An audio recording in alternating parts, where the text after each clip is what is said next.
Oke. Oke Mas, siap. Udah ready semua Mas. Silakan Mas. Oke, udah berapa Oke. kita? Kita mulai ya Mas Setio ya. Kita mulai ya. Ya, Mulai boleh. Mas Heri. Silakan Mbak. Oke. Assalamualaikum warahmatullahi wabarakatuh. Berjumpa lagi dengan saya Saria Ziddin dan hari ini hari Minggu tanggal 5 September 2021 kita mempunyai tema podcast yang lebih seru lagi tentunya. Dan narasumber kita hari ini sangat spesial, tentunya dengan host Mas Ebi Pranoto sebagai founder Keto Fitness Indonesia. Di sini sudah hadir narasumber pertama kita yaitu Mas Nur Agus Prasetyo, lebih terkenal dengan nama panggung Tio Prasetyo. Gimana, sehat Mas Tio? Alhamdulillah baik. Iya, Alif lagi latihan di atas ya. Ya, lagi latihan. Ya, salam Nah, buat, kalau ada suara dia teriak-teriak manggil-manggil, maklumin ya. Ya udah pasti. Salam buat Mbak Lina dan Mas Alif ya. Dan sebelum kita memulai podcast dan nanti jam 10 ada narasumber kedua yaitu Mas Aderai. Aku ternyata masih ini. Untung Mas Ebi highlight aku. Kayaknya virtual background aku kebalik ya. Aku harus unmirror. Enggak, udah benar. Udah benar kok. Udah benar, Mbak. Nah, ini yang benar kan? Iya, ini udah sekarang udah benar. Ya, oke. Tadi salah. Oh, tadi salah. Iya. Oke, sebelum kita memulai podcast, marilah kita memulai acara ini dengan basmalah. Bismillahirrahmanirrahim. Nah, hari ini temanya agak-agak ngebule gitu ya. Unik. Unik banget. Jadi tema hari ini tantangan juga loh. Nah, tantangan aku lagi berusaha mengawamkan neurologi. Ini neurologi yang biasanya aku jelasin cuma di grup metabolic conditioning untuk para nakes. Kira-kira berat ya. Aku lagi mau coba jelasin, ini kan audiens kita kebanyakan awam ya. Betul. Nah, sekarang kita naik level. Selama ini kan kita ngomongnya metabolisme, macam-macam, tapi sekarang kita udah mulai main ke arah neurologi, ke arah syaraf. Jadi, pokoknya intinya gini, semangat belajar, jangan jiper duluan. Pelan-pelan aku ngajarin mengenai neurologi nanti. Iya, aku jipernya sekitar beberapa hari yang lalu karena aku japri Mas Tio, aku harus belajar apa ini? ini semua aku yakin yang awam pun baru belajar mengenai apa seputar neurologi, seputar otak, seputar sistem saraf. Ini kayak baru belajar, tapi ini penting untuk dibahas karena ini sentral sifatnya. Jadi biar kita lebih dalam lagi ilmunya, pemahaman kita mengenai lifestyle kita nantinya. Ya, jadi insya Allah dengan podcast kita hari ini membawa manfaat juga ya, bahwa kita jangan takut dulu dengan judul tema. Kalau aku baca nih judul temanya resistance training, itu udah pasti kita bahas ya di Keto Fitness, and sympathovagal balance. Nah, itu apa itu dia? Apa itu sympathovagal apa itu dia?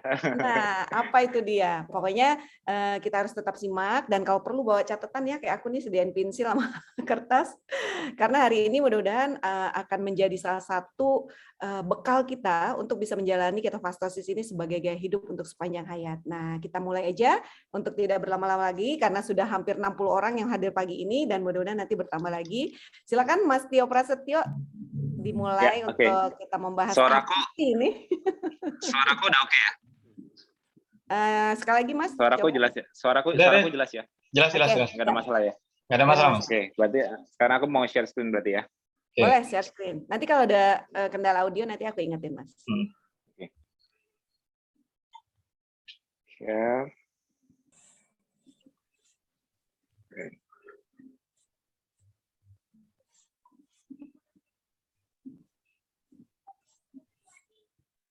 Facebook udah.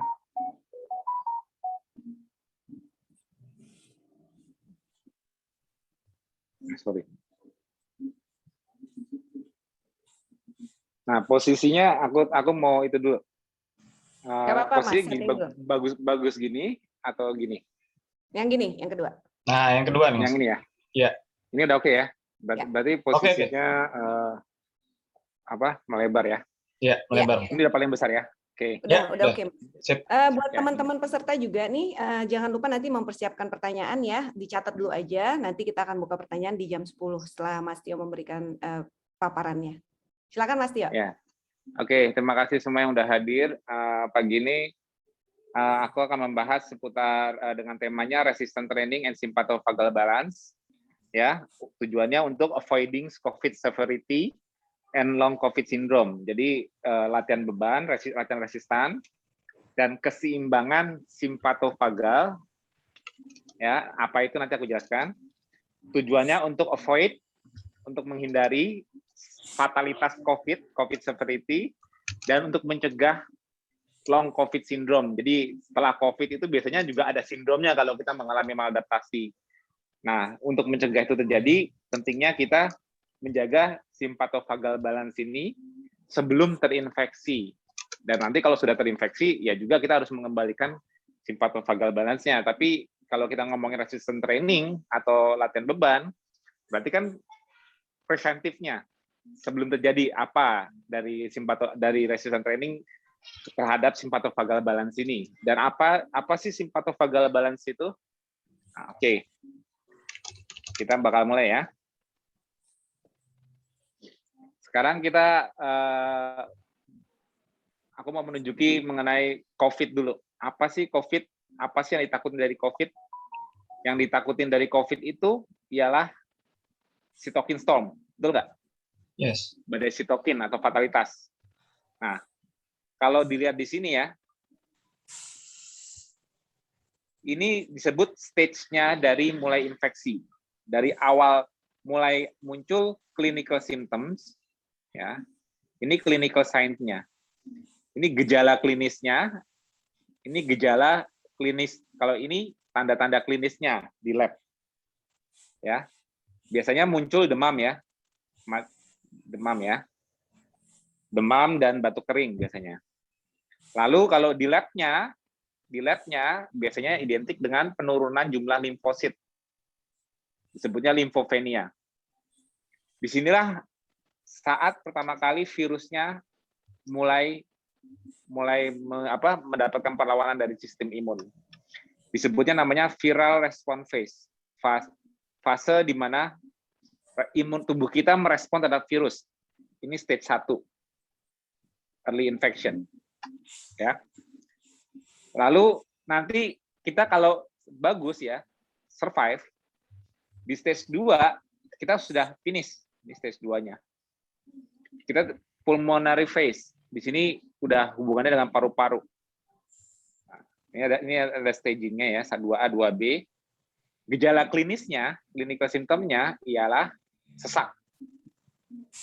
Sesak ini bisa shortness of breath atau sesak, itu bisa atau dengan atau tanpa hipoksianya. Hipoksia itu artinya oksigennya turun, ya. Oksigennya turun di darah kita. Hipoksemia. Nah, kalau secara klinisnya, gambaran klinisnya dari chest imaging ya, CT ya, thorax, itu bisa terlihat bahwa mulai ada gambaran ground glass opacity misalnya, atau ini low to normal procalcitonin, ini penunjukan infeksi. Tapi yang paling kita hindari ialah kemunculan dari ARDS, acute respiratory distress syndrome, ya, shock, dan juga gagal jantung, cardiac failure. Ini fatal, di sini fatal. Pada saat ini sudah terjadi, ya yang terjadi ialah mortalitas, ya, kematian. Kalau ini sudah sampai fatal banget ya, karena gagal jantung dan oksigennya turun total ya. Yang terlihat secara lab ialah semua marker inflamasi meningkat semua. Contohnya CRP, laktat dehidrogenase, ya. Sorry, ini aku mau gedein bisa nggak ya? Ini kelihatan nggak? Ya. Kelihatan Mas. Ya, CRP, LDH, ini berarti peningkatan laktat juga. Interleukin 6 itu sitokinnya, ya. Ini hyperkoagulasi juga, D-dimer meningkat, ferritin meningkat, troponin, ini yang semua di bawah ini penanda cardiac marker yang penanda jantung yang mulai failing. Jadi yang bikin fatalnya itu, yang membunuh itu ialah ARDS-nya, cytokine storm-nya, dan cardiac failure-nya, shock. Cardiac failure itu gagal jantung. Tapi ada yang unik nih. Kalau dilihat dari 3 stage ini, stage 3 yang terakhir ini, hyperinflamasi state, fase hyperinflamasi, ya. Ini fase yang paling ditakuti, tapi viral responnya sudah berhenti di stage 2. Artinya apa? Saat terjadi fatal di sini, fatalitasnya, viral load-nya malah sudah turun atau sudah tidak ada. Bahkan bisa jadi PCR sudah negatif. Jadi ternyata mortalitas itu terjadinya itu tidak spesifik terhadap virusnya di awal. Bahkan kita sering banyak yang survive, walaupun PCR masih terdeteksi di stage 2, tapi semua gejala sudah membaik, betul nggak? Tapi pada saat yang fatal, itu justru malah PCR-nya bisa jadi sudah negatif. Tapi muncul cytokine storm, muncul ARDS, acute respiratory distress syndrome, muncul gagal jantung. Jadi pertanyaan besarnya ialah, kok bisa virus sudah nggak ada, tapi malah jadi fatal? Itu disebut namanya host inflammatory response phase. Host itu artinya kita sendiri, manusia yang terinfeksi sendiri. Kita sendiri yang memicu inflamasi berlebih. Awalnya respon inflamasinya untuk melawan virus, tapi virusnya sudah tidak ada, inflamatorinya, respon inflamasi masih terus berlangsung. Apa yang menyebabkan ini? Itu pertanyaan besarnya, betul nggak? Ini juga sama yang terjadi. Sama yang terjadi pada long COVID syndrome. Ini pertama kali exposure COVID. Ini sampel PCR ya, nasopharyngeal sampel PCR positif. Ini PCR negatif. Acute COVID, ongoing COVID. Ya. Kalau terjadi maladaptasi, ya, walaupun PCR sudah negatif di sini, gejala-gejala long COVID-nya masih nempel terus. Disebutnya post-COVID symptoms atau post-COVID syndrome. Ya. Lihat yang terjadi apa? Fatigue, kayak kelelahan, muscle weakness, ya, hair loss, rambut rontok, joint pain, persendian, sakit-sakit, masih mengalami sesak, masih batuk, sudah tidak ada virusnya ya, palpitasi, jantung berdebar, dadanya sakit, chest pain, masih mengalami ini tadi secara overall ya, ini di paru-paru masih ada shortness of breath ya, masih sesak. Di jantung palpitasi, dada sakit, di otak ya masih headache ya, pusing. Ada sensory delay, muncul anxiety yang sebelumnya ada anxiety tambah parah, yang tidak ada masalah psikologi jadi mudah muncul kecemasan, bahkan depresi post COVID-nya, juga brain fog ya, sulit mikir, dan masih terjadi blood clot. Ini secara hemodinamiknya. Blood clot itu masih D-dimernya masih tinggi terus, koagulasinya masih tinggi terus, pengentalan darah. Dan sering muncul gejala anemia. Di liver juga SGOT, SGPT masih tinggi. Bahkan gula darahnya lebih gampang tinggi, gluconeogenesisnya berlebihan di liver. Bisa muncul seperti diabetes baru. Padahal sebelumnya nggak ada diabetes, jadi seperti diabetes. Setiap pagi gula darah puasanya tinggi terus. Juga di ginjal jadi gangguan. Ureanya masih tinggi, kreatinin masih tinggi, EGFR-nya turun filtrasinya. Mulai muncul gangguan ginjal. Walaupun sebelumnya nggak ada gangguan ginjal. Simptom-simptom ini, ya, simptom-simptom ini sudah tidak ada COVID-nya. Jadi sama yang aku bilang tadi, ini simptom yang menuju fatal, mortalitas, ya, kematian. Ini simptom long COVID. Dua-duanya terjadi di survivornya ya kalau long COVID ya. Dua-duanya terjadi tanpa perlu ada virusnya. Jadi bukan virus spesifik lagi. Ada sesuatu yang membuat ini terjadi. Clue-nya apa? dari gejala-gejala yang muncul. Itulah yang disebut namanya dysautonomia.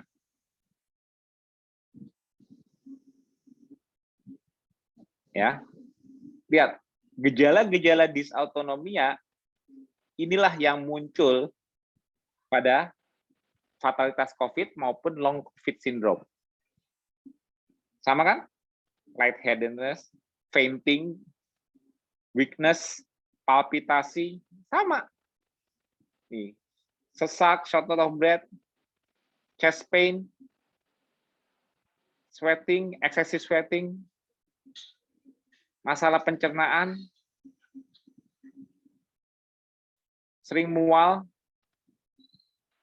ya, muntah-muntah, sakit di area abdomen, diare, konstipasi, ini gejala-gejala dysautonomia.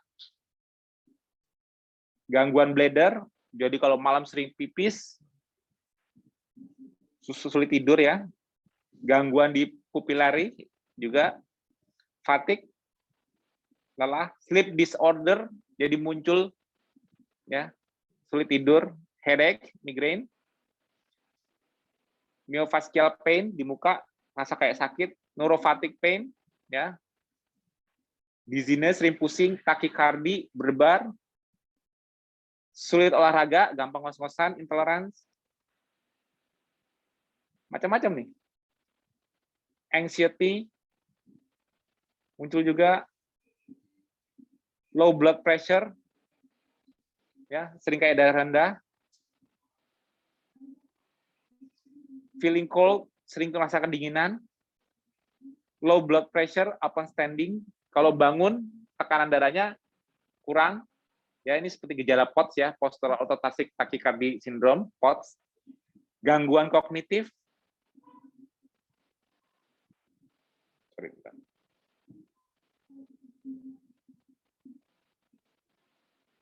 ini juga narrowing upright pulse pressure ya, yang memicu takikardinya. Kalau lagi dari posisi duduk bangun, keliengan, berdebar, cold hands ya, akal dingin, tangan suka dingin, jari-jari tangan suka dingin, kaki juga suka dingin. Hipovolemia, sering mengalami penurunan cairan, kadar cairan di darah. Dehidrasi, tensi jadi lebih mudah tinggi, hyperventilasi. Hyperventilasi itu kita itu ngelepas CO2-nya kebanyakan sehingga kita kayak napas suka ngap-ngapan. Jadi kayak sering ngap gitu, hiperventilasi. Sering numbness atau tingling sensasi ya, kayak kesemutan. Low back pain ya, suka di low back di punggung bawah. Ya, suka sakit. Sakit di leher dan pundak ya, pegel-pegel di leher dan pundak yang suka mikir, aduh ini aku ketinggian kolesterol, bukan. Itu salah satu dysautonomia, artinya overaktivasi dari simpatetik.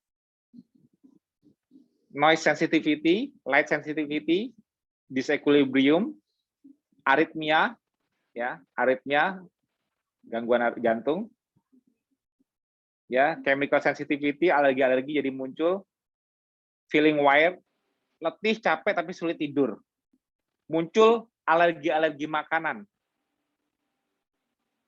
karena ususnya jadi terganggu. Semua gejala dysautonomia ini menjelaskan apa saja yang terjadi di COVID.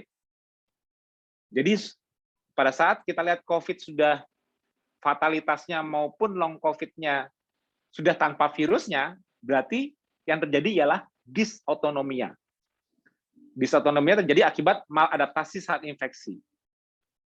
Contohnya maladaptasi ialah pada saat terinfeksi, kitanya tidurnya terganggu, stres berlebihan pikiran, gula darah kita tinggi, ya, karena akibat makanan kita, gula darah kita lompat juga, menyebabkan maladaptasi yang memicu dysautonomia.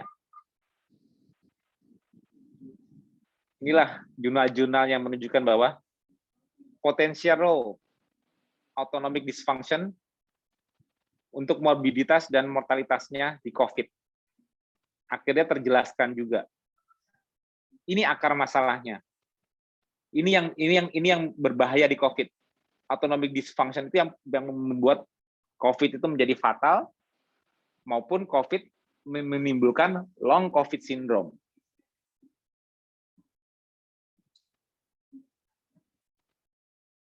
Ini jurnal lainnya, ya, gangguan sistem otonomik, ya, di sistem saraf otonomik itu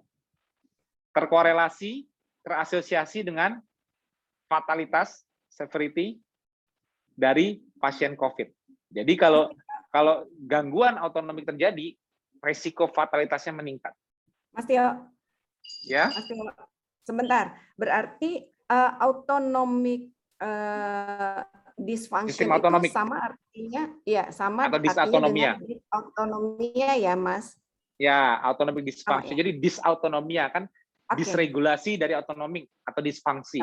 Dysfunction. Oke, soalnya harus pelan-pelan, Mas. Ini berusaha keep up dengan istilah Mas Tio, dan saya sambil nyatet.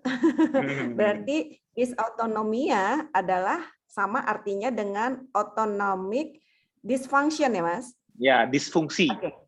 Disfungsi. Gangguan fungsi otonomik, ketidakseimbangan otonomik. Oke, lanjut, Mas. Ya. Yang ini berikutnya, jurnalnya menyebut bahwa autonomic balance, keseimbangan otonomik, atau yang nanti disebut namanya sympathovagal balance, menentukan fatalitas dari infeksi COVID. Masa infeksi COVID, ya, fatalitasnya ditentukan oleh keseimbangan otonomik. Jika tidak seimbang, resiko fatalitas maupun menghasilkan long COVID syndrome besar. Ya, ini jurnal-jurnal udah mulai bermunculan. Ini juga autonomic dysfunction, ya, disfungsi otonomik pada SARS-CoV, pada infeksi COVID yang akut menghasilkan long-term implikasi. Long-term implikasi artinya long COVID syndrome. The extended autonomic system dyshomeostasis. Post-COVID, ya, dyshomeostasis, ketidakseimbangan dari autonomic system terlihat terus. Itulah yang aku sebut, maka kenapa gejalanya tadi long COVID syndrome sama seperti dysautonomia. Jadi sisa dari infeksi COVID ialah dysautonomia. Itu mudahnya. Preparing for the long haul. Komplikasi otonomik dari COVID-19. Semua jurnal udah mulai menunjukkan bahwa itulah yang terjadi pada post-COVID syndrome maupun fatalitas. Gangguan otonomik. Bukan sekedar imun versus virus, atau kebalikannya virus versus imun. Selama ini kan kita bingung gimana nih supaya imun kita kuat, Padahal yang harus diwaspadai sebenarnya ialah bagaimana supaya saat terinfeksi tidak terjadi maladaptasi. Karena yang berbahaya ialah saat terjadi gangguan otonomik, di mana gangguan otonomik bisa meninggalkan sisa gejala dysautonomia dan juga memicu resiko untuk fatal. Ya. Jadi jurnal-jurnal ini menjelaskan semua kenapa tadi kita melihat semua gejala di arah ke arah fatalitas maupun sisa long COVID syndrome itu kok sama kayak dysautonomia. Itu jurnal-jurnal yang sudah menunjukkannya. Yang terjadi ialah peningkatan sympathetic nervous system, saraf simpatetik. Ini meningkat sehingga menyebabkan mengaktifkan sistem renin-angiotensin system, RAS. Ya. Nanti aku jelaskan juga ini apa. Dan sistem RAS yang meningkat memicu imun kita menjadi overinflamasi. Kan yang ditakutin ini, ya kan? Yang ditakutin ialah cytokine storm-nya, inflammatory response, betul kan? Ini dimodulasi oleh RAS. RAS dimodulasi oleh simpatetik. Efek dari 3 aksis ini ya memicu ventricular dysfunction, gangguan di ventrikular jantung, ya, Memicu arterial stiffness, pembuluh darah kita jadi stiff, kaku, dan vascular dysfunction, gangguan disfungsi dari sistem pembuluh darah vaskular. Ini vicious cycle sifatnya. Lihat sumber awalnya dari siapa? Sympathetic nervous system. Ini bagian dari autonomic nervous system. Oke ya. Sekarang aku jelaskan. Apa itu autonomic nervous system? Autonomic nervous system dibagi dua. Simpatetik dan parasimpatetik. Ya. Parasimpatetik sering disebut juga vagal tone. Ini disebut sympathetic tone.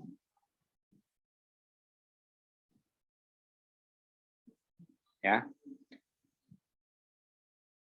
Aku perbesar. Ya. Simpatetik sumbernya terdistribusi di sepanjang spinal cord.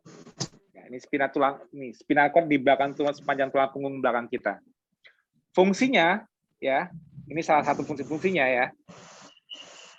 Dia membuat dilate pupil. Simpatetik itu artinya kita mata kita bisa lebih fokus.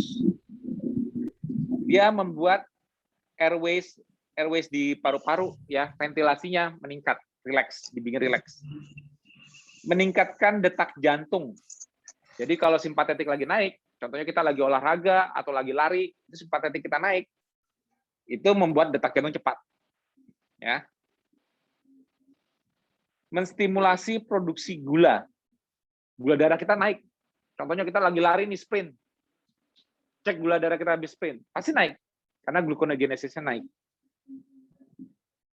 Menstimulasi sekresi dari epinefrin dan norepinefrin. Ini adrenalin ya, adrenalin atau noradrenalin dari adrenal medula.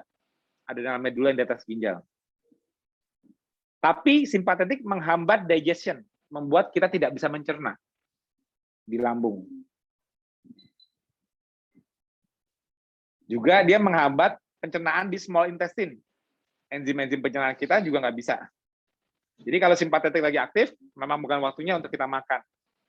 Contohnya kita lagi olahraga, kemampuan kita untuk makan jadi turun. Atau kita lagi lari dari macan, lagi stresnya naik. Nggak mungkin kita bisa makan. Ya kan? Karena tubuh kita, sistem sarafnya mengaktifkan sisi simpatetiknya semua. Sama, ini juga ke rektum juga, ke urinari juga. Makanya kalau kita simpatetiknya aktif dan terlalu aktif, kita malah bisa sembelit, susah BAB. Dan juga simpatetik sifatnya menghambat sistem reproduksi di ovarium dan juga di testes pada pria. Jadi kita tidak disiapkan untuk bereproduksi kalau kita sedang menggunakan sistem simpatetik. Itu normalnya ya.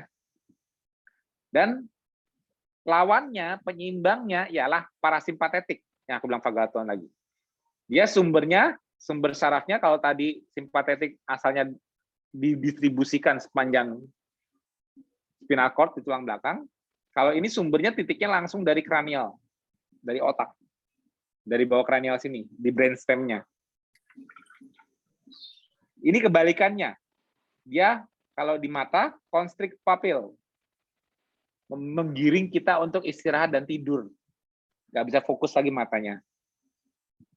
Dia menstimulasi salivasi, membuat kita mudah mengeluarkan air liur, mempersiapkan kita untuk makan. Ya. Dan dia mulai constrict airways di paru. Napas kita lebih shallow. Kita napas kita lebih lambat. Nggak bisa kembali kalau di paru-paru itu dibikin dikonstrik malah untuk supaya kita nafas kita lebih shallow. Lebih shallow itu apa ya? Nafas kita lebih pelan, santai. Nggak cepat ngos-ngosan lagi. Jumlah oksigennya nggak bisa terlalu banyak lagi. Sedot seperti waktu simpatetiknya naik. Dan dia menstimulasi pankreas untuk melepas insulin dan digestive enzim, proteas, lipas dan sebagainya disekresikan. Ya. Dia juga dan parasimpatetik ini juga mengontrol untuk pelepasan bile, asam empedu untuk mencerna lemak. Ya. Jadi ini mendukung kita untuk makan kalau parasimpatetiknya naik. Ini parasimpatetik itu ialah kebalikannya tadi itu dari stres, simpatetik, ini relax. Ya. Sifatnya juga dilates blood vessel in gut. Jadi pembuluh darah di pencernaan didilatasi. Jadi mempersiapkan pencernaan untuk mencerna.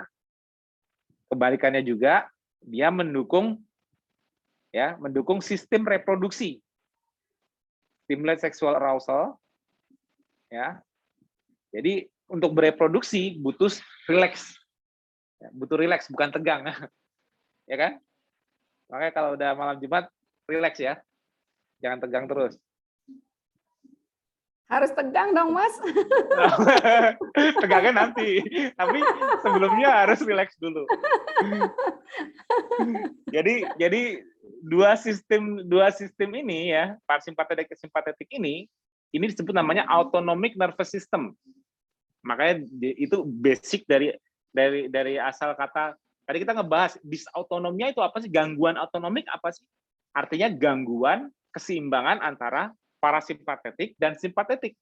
Gangguan keseimbangan antara sympathetic tone dan vagal tone alias simpato-vagal balance. Nah, gimana Mbak Sari? Udah tahu nggak asal kata simpato-vagal balance-nya sekarang? Yes. Berarti memang Ya. Istilah-istilah ini pun ada basicnya, sehingga kita yang KF ini kan lebih fokus ya Mas ya. Jadi aku juga karena nggak gabung juga di grup Medcon, aku justru pencerahan di pagi hari ini lebih ditunggu. Mungkin Mas Tio bisa memikirkan untuk talk show from home-nya pagi-pagi biar otaknya lebih segar. Iya betul. Baru Kalau dapat pagi nih kan, Mas. iya karena kan kalau pagi kan aku kan kebanyakan kan sama Mas Alif dulu, jadi agak susah. Ini kan Ya. special case. Betul Mas. Jadi memang ini sih aku baru ngeh gitu ya. Jadi ketidakfahaman mengenai adaptasi Sistem yang saraf ya. benar, ya itu ternyata memang harus mencari keseimbangan antara parasimpatetik dan simpatetik Ya. nervous system ini ya. Oke. Ya, makanya kan aku sering ngajarin di grup juga bahwa kita itu secara sirkadian dikasih clue kapan kita pakai simpatetiknya, kapan kita pakai vagal tone kita, kapan kita mulai puasa, bergerak, olahraga, berpikir, kapan kita sudah mulai relax, siap untuk makan, siap untuk istirahat. Itu kan clue-nya dari circadian rhythm selama 24 jam. Sejak pagi hingga siang, sore, ke malam hari. Itulah kenapa pentingnya kita mengharmoniskan. Karena apa? Ini kontrol-kontrol sarafnya, ya, kontrol-kontrol saraf. Saraf ini yang mengontrol berbagai organ ini, itu dikontrolnya oleh apa? Yang dibilang disautonomia, gangguan autonomi, berarti gangguannya di mana? Aku tanya. Gangguan di sistem autonomiknya, nggak balance. Ya, kalau ini kan autonomi kan autonomic system ini kan mengontrol berbagai organ yang ditunjukin di sini. Kalau terjadi yang namanya disautonomia, COVID menyebabkan disautonomia, lokasinya di mana gangguannya? Kan COVID nyerangnya di paru-paru. Betul. Tapi menyebabkan disautonomia. Disautonomianya itu berarti gangguan autonomik, disfungsi. Betul nggak? Iya. Berarti di mana lokasi terjadinya masalah? Otak, Mas. Otak, Mas. Pinter.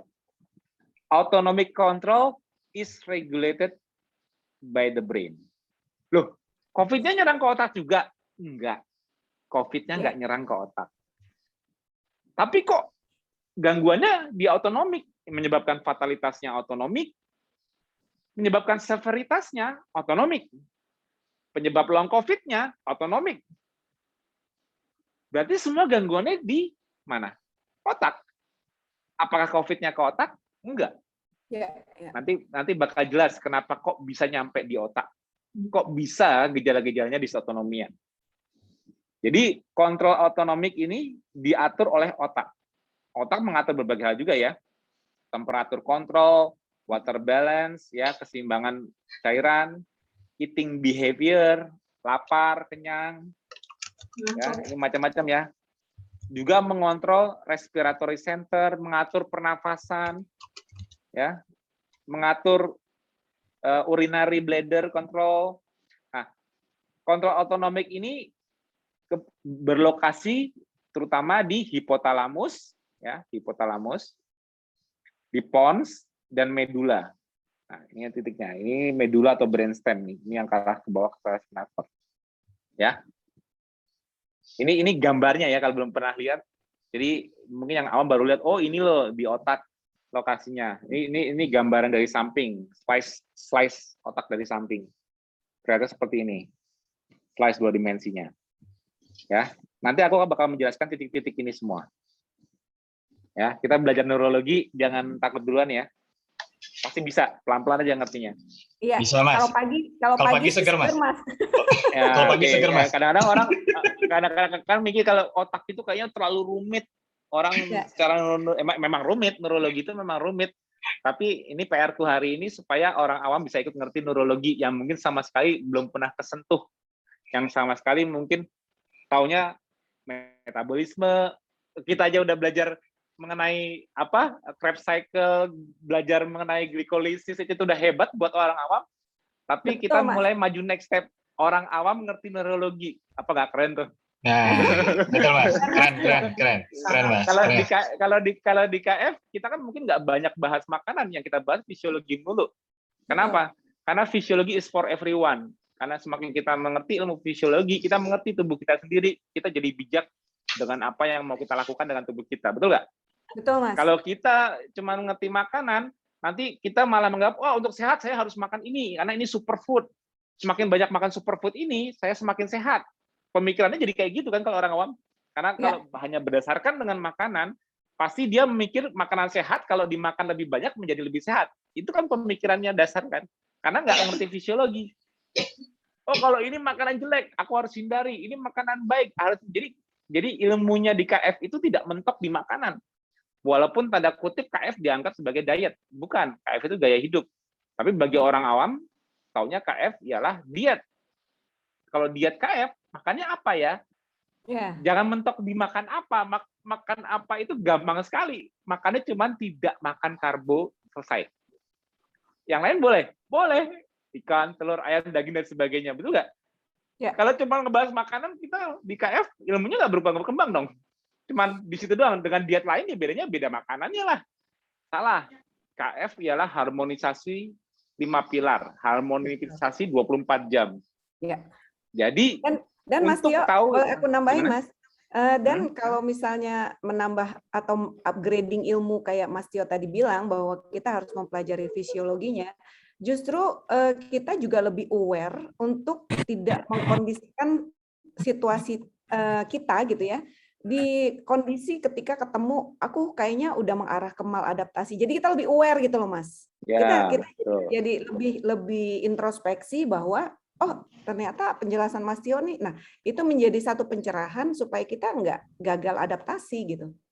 Betul, untuk menghindari maladaptasi. Jangan kira saya sudah nggak makan karbo, tapi kok saya masih begini, kok saya mengalami ini, kok saya mengalami itu.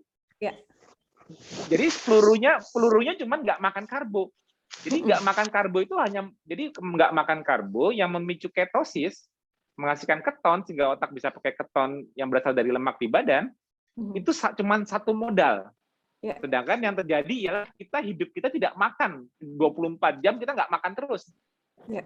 24 jam jendela makan kita di KF ya, apalagi di KF dengan fastingnya paling lebar 8 jam makan. Ya. Sedangkan 8 jam itu cuma berapa? Cuma sepertiganya dari 24 jam. Benar nggak? Cuma sepertiga dari 24 jam, cuma sepertiga lambung. Jadi kalau kita sepertiganya makanan itu cuma ada di sepertiga dalam 24 jam, kenapa kita cuma mentok ngebahas makanan aja? Sedangkan hidup kita 24 jam. Semua dalam 24 jam semua memberikan metabolic input ke tubuh kita. Nggak cuma makanannya toh, betul nggak? Betul Mas. Ini juga aku berpikirnya seperti postingan Dokter Pipri mengenai isi lambung sepertiga, sunatullahnya. Terus tentang ini juga Mas, memahami hadis kenapa orang sakit itu tidak boleh dipaksa makan gitu. Karena memang belum balance ya Mas ya. Ya, jadi autonomnya memang sedang berlangsung gitu ya. iya, jadi makanya ilmunya yang bakal kita bahas lagi ini bakal selalu berkembang terus ya. Jadi Ya, semakin banyak kita ilmunya, semakin tahu. Jadi kita, oh ternyata KF itu kenapa begini-begini baru ngerti gitu. Jadi ilmu kita jangan mentok di betul. makanan kalau udah KF. Kalau KF Setuju, aku Mas. harapkan warrior-warriornya makin berkembang fisiologinya. Walaupun ini Amin. mungkin dipelajarinya di dunia kedokteran, Ya, tapi ilmu ini berhak siapa saja boleh belajar gitu loh. kita bisa Ya, akses ilmunya ya, Mas ya. ya, ya. Oke, Kita lanjut, karena Mas. untuk kepentingan kita sendiri. Betul, Oke, betul. autonomik udah jelas ya. Berarti kontrol autonomiknya ialah di otak. Ya, Ya, di hipotalamus tadi sudah dijelaskan ya. Hipotalamus mengatur water balance ya, keseimbangan cairan, ya, temperatur, suhu dan hunger, hunger maupun satiety. Di pons ya, di pons ini, di lokasi pons ini untuk respirasi. Aturan dari inputnya dari respirasi, mengatur pernafasan. Input input dari efferent saraf yang memberi sinyal mengenai kondisi O2, CO2, kondisi terjadi hipoksia, hiperkapnia, itu semua kontrolnya ada di pons. Di medula, ya brainstem-nya, ini juga mengatur respirasinya, mengatur detak jantung kita, kecepatan, kelambatan, kardiaknya, kontrolnya, mengatur efek kita untuk muntah maupun menelan.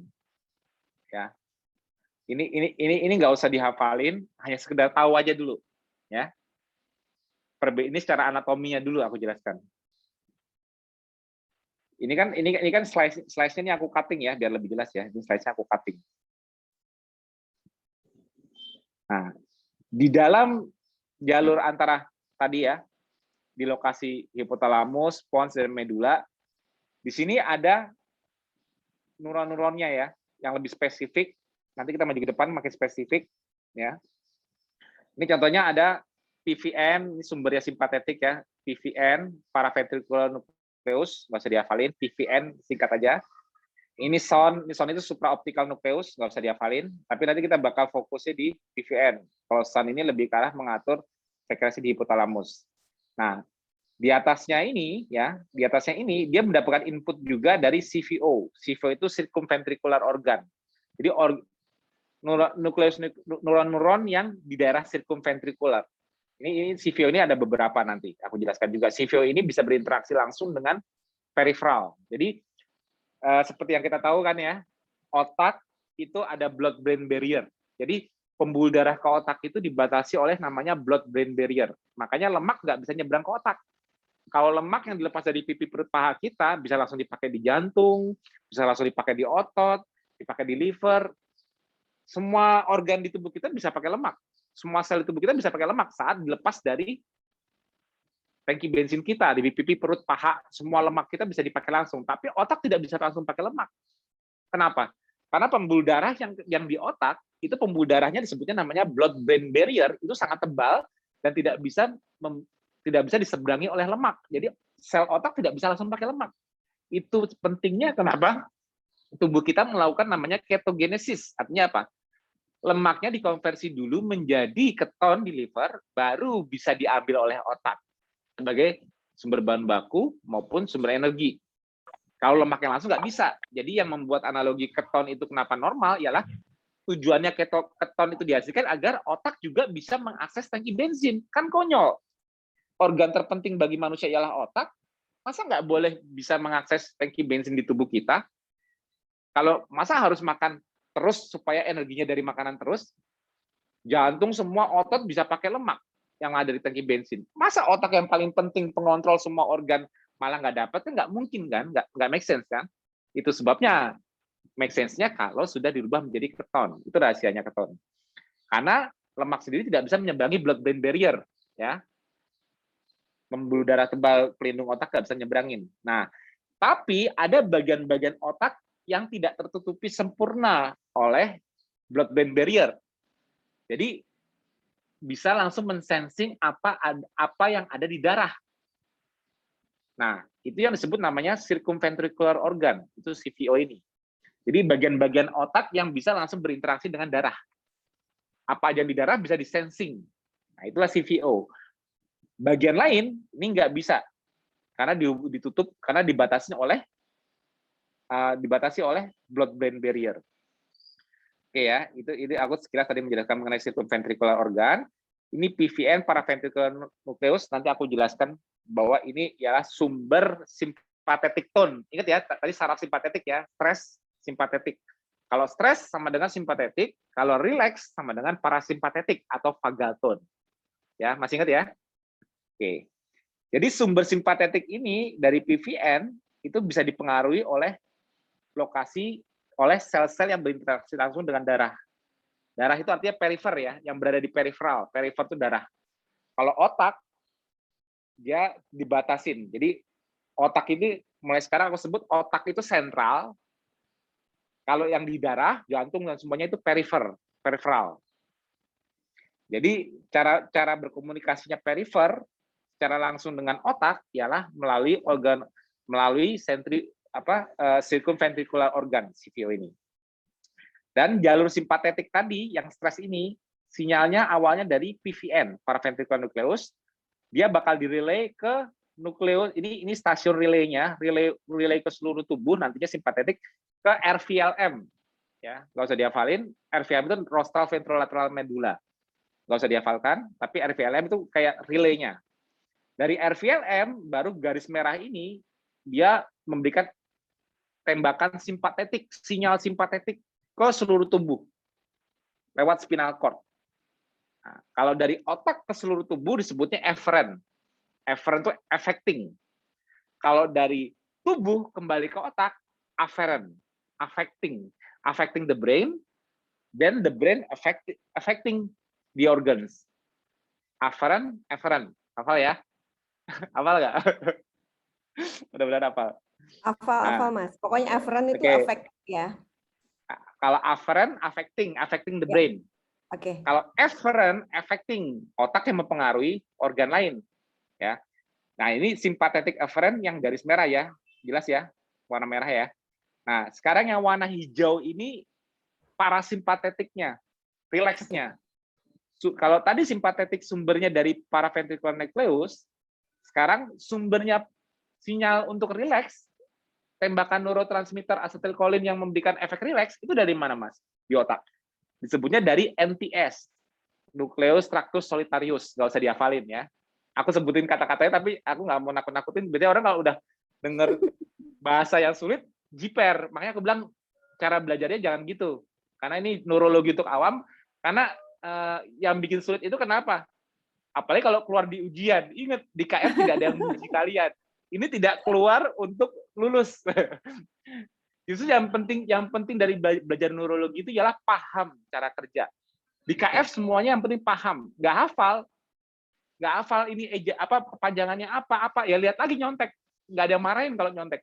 Tapi yang dibutuhkan ialah pengertian bagaimana otak kita bekerja, itu lebih penting. Jadi ini cuman nomenklatur atau penamaan kayak gini, hanya vocab yang baru, tapi jangan membuat jadi takut untuk belajar ya. Ini pesanku kalau mau belajar neurologi. Ini cuman, oh jadi di otak itu ada ya sumber untuk simpatetik namanya PVN. Apa tadi PVN? Nggak usah dihafalin, paraventricular nucleus. Oh ada ya di otak kita yang sumber untuk membuat kita memicu kita rileks. Apa namanya tadi? NTS, Nucleus Tractus Solitarius. Nggak usah dihafalin. Tapi tahu, kita kebayang di otak itu ada. Lokasinya itu, oh lokasinya di mana ya? Oh, kalau PVN ada di hipotalamus, di paling atas ya. Yang mulai turun ke bawah, mulai descending ke bawah, oh di medulanya, di brainstem, itu ada NTS. Di situ kontrolnya untuk parasimpatetik. Nah, dibayangkan aja, diimajinasikan.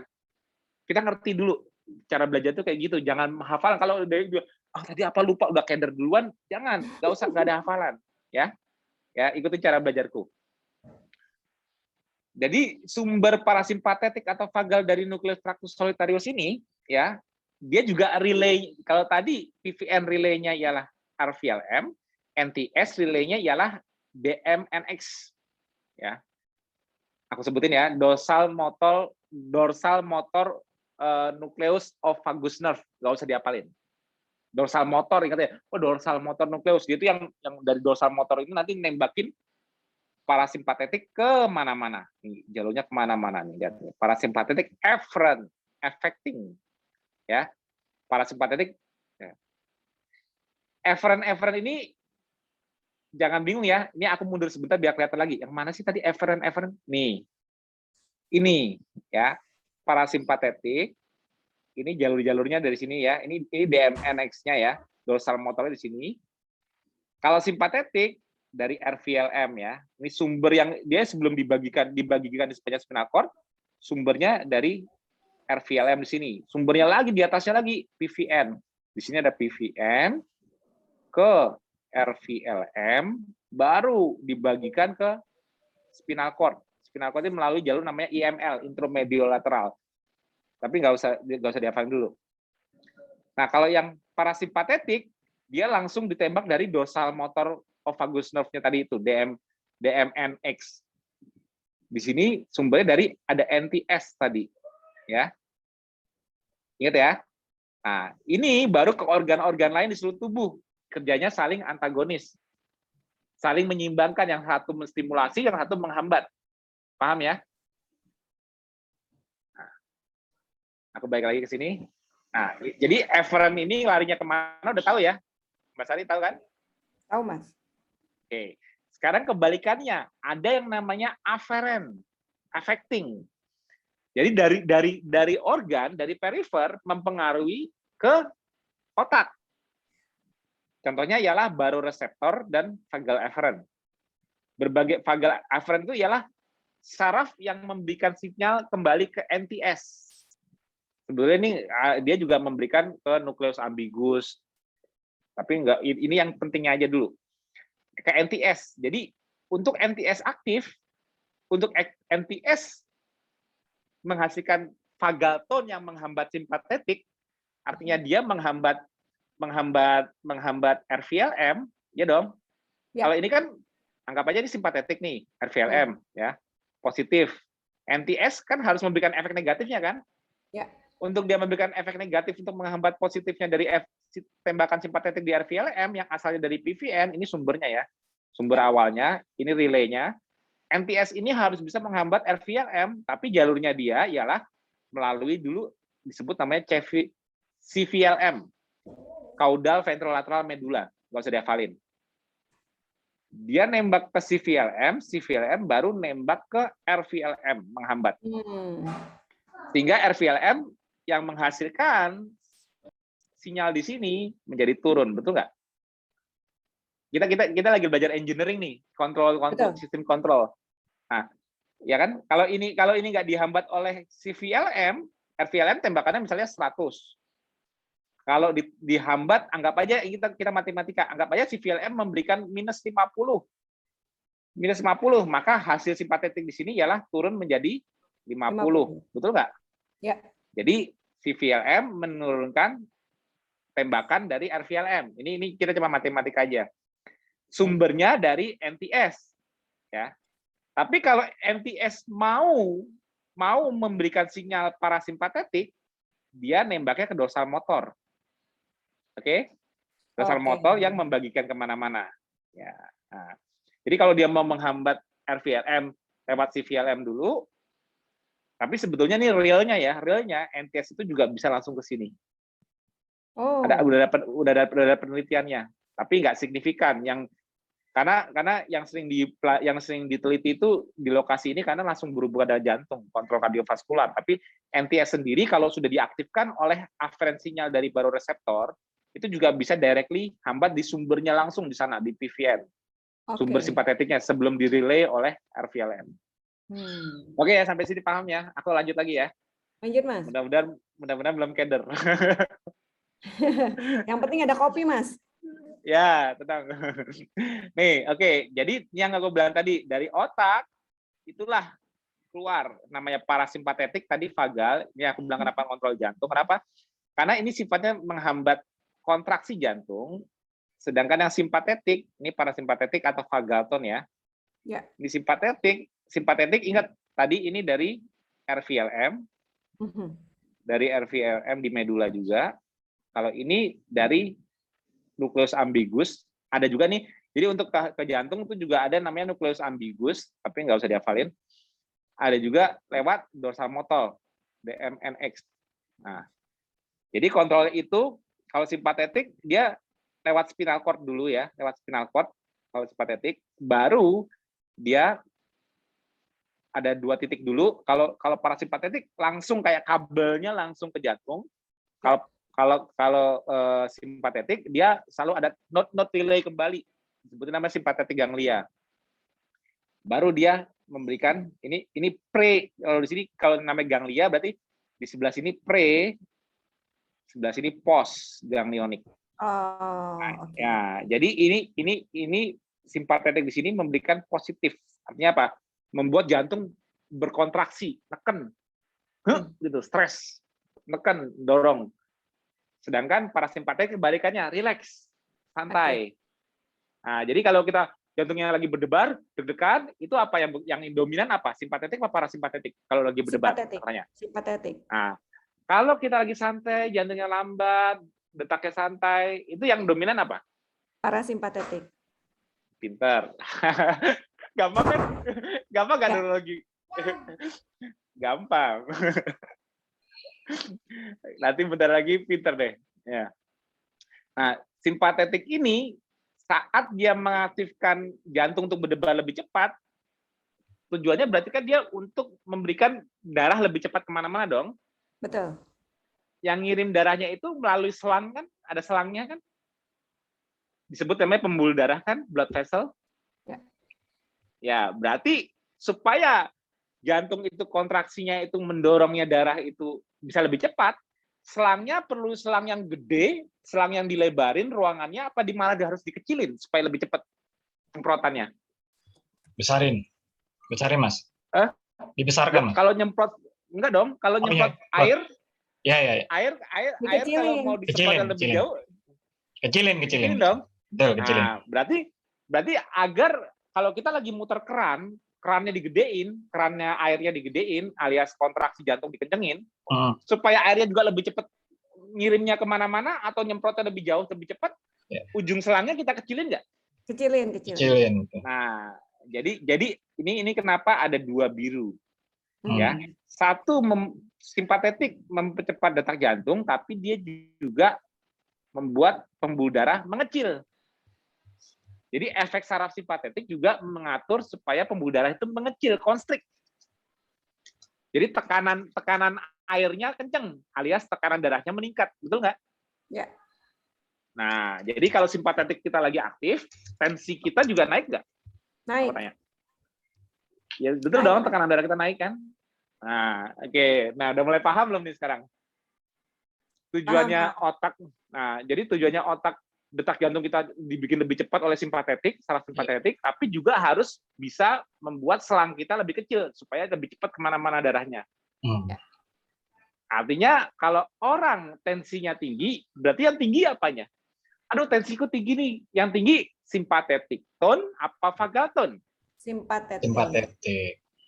Nah, oke ya, paham ya? Stres tinggi berarti ya Mas ya? Exactly. Oke. Nah, ini jadi ini kontrolnya seperti ini. Ini brain cortex. Jadi brain cortex juga mempengaruhi sumber simpatetiknya kan, tadi kan di hipotalamus kan ada PVN nih sumber simpatetik, benar nggak? Ya kan? Yes. Ini sebelum ini aku mundur lagi biar anatominya ingat. Ya, hipotalamus ada PVN. Nah, di hipotalamus di lokasi yang paling atas ini, taruh. Nggak bisa geser sih. Nah, di hipotalamus ya, di sini ya, paling atas ya, anatominya, itu ada PVN ya. Ya. Oke, aku tebelin lagi nih PVN. PVN ini sumber apa tadi? Simpatetik ya? Ya. Ya. Tapi di otak, di otak, PVN itu terpengaruh oleh seluruh otak juga, higher brain center.